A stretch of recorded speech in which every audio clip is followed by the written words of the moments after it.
a dam in northwestern Puerto Rico suffered structural damage on Friday, the governor said at a news conference, prompting evacuations of areas nearby in the aftermath of Hurricane Maria. Close to 70,000 is the estimate of people that could be affected in the case of a collapse, the governor, Ricardo Rossello, said about the Guajataca Dam, which is operated by the Puerto Rico Electric Power Authority. "We don't know the details. It's time to get people out." The news about the dam was a dramatic sign that the scale of troubles left behind by the storm were just being understood. Power remained out and phone service was still limited. On Friday night, the governor was flying over to the dam area to see how serious the risk might be, said a spokeswoman for the Puerto Rico Emergency Management Agency. A flash flood warning was previously issued by the National Weather Service for the municipalities of Isabela and Quebradillas, in the immediate areas of the dam. "This is an extremely dangerous and life-threatening situation," the service said in an advisory. Messages sent to the Power Authority about the condition of the dam were not immediately returned. The National Guard has been activated in the area, the governor said. "It's been hard to see infrastructure deteriorate in Puerto Rico," he said, "but it has been harder to meet citizens who have lost it all." According to the United States Army Corps of Engineers, Guajataca Dam is an earthen structure, 120 feet high and nearly 1,000 feet long.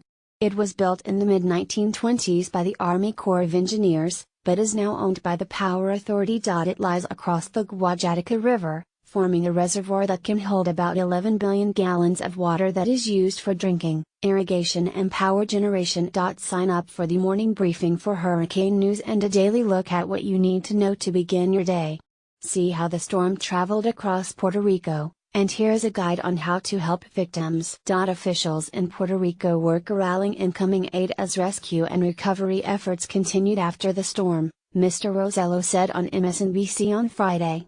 "There's still some rain and, of course, the soils are saturated, so it's still not safe to go outside," he said. "We're still on emergency protocol and our main objective right now is making sure people are safe." Mr. Rossello said that the island was getting generators, mattresses, food and water from the Federal Emergency Management Agency, and from others in the private sector. Officials have established a logistics center, which will receive all incoming aid and then distribute it to 12 zones throughout the island, he said.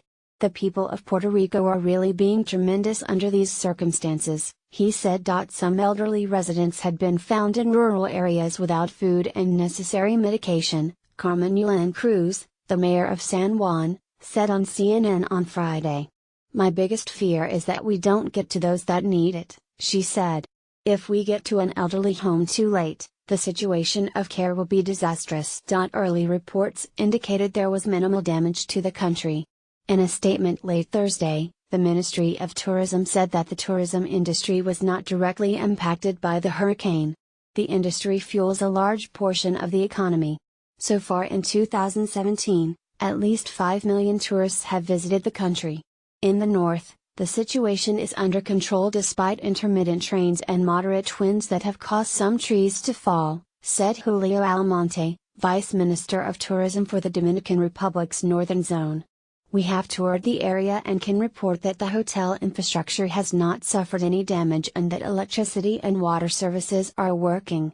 Punta Cana, Louisiana Romana and Samana El Katy airports reopened on Thursday evening. So far, no significant damage is reported in the country's tourist destinations, said Joel Santos, president of the National Hotel and Tourism Association of the Dominican Republic. "There are cleaning and gardening crews operating to repair some of the things that wind and rain have affected, but fortunately there is nothing that the current protocols and established procedures have not helped us deal with,"